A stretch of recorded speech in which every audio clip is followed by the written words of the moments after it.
జనులను ఆయన పిలుస్తున్నాడు, ఒక ప్రకటన చేస్తున్నాడు, ఆయన ఒక చాటింపు వేస్తున్నాడు. ఆయన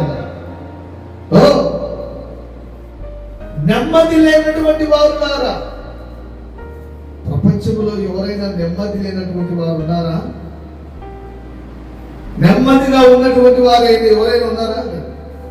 కొంతమందికి ఆస్తులతో నెమ్మది ఉండదు, కొంతమంది భర్తలతో భార్యలతో నెమ్మది ఉండదు, కొంతమంది పిల్లలతో నెమ్మది ఉండదు, కొంతమంది అప్పులతో నెమ్మది ఉండదు, కొంతమంది సమస్యలతో నెమ్మది ఉండదు, కొంతమంది వారికి వారే తెచ్చుకున్న ఇబ్బందులను బట్టి నెమ్మది ఉండదు.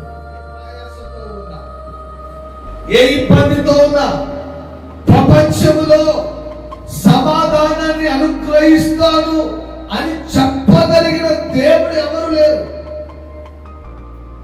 భూప్రపంచంలో ఏ దేవుడు ఇలాంటి మాటలు చెప్పినటువంటి వాడు ఎవరు లేరండి. ప్రయాసపడి భారము మోసుకెళ్తున్న సమస్త జనులారా నా ఎదుట అయ్యా, మా జీవితంలో ఈరోజు నెమ్మదితో బ్రతుకుతున్నామయ్యా. ఈరోజు సమాధానమైన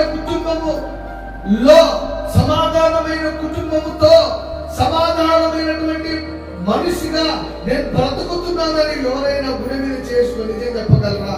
నేను ఈరోజు నెమ్మదిగా ఉన్నానయ్యా, ఈరోజు సమాధానంగా ఉన్నానయ్యా, ఈరోజు ప్రశాంతంగా జీవిస్తున్నానయ్యా అని చెప్పగలిగిన మనిషి ఈ భూమి మీద ఎవరు లేరండి. అయితే ఈ ఉదయకాల సమయంలో ఒక సేవకునిగా ప్రకటిస్తున్నాను, నీకు నిజమైన సమాధానము కావాలి అంటే నిజమైన దేవుడైన యేసుక్రీస్తు దగ్గరికి వస్తే నీ కుటుంబానికి నీకు నెమ్మది కలుగుతుంది.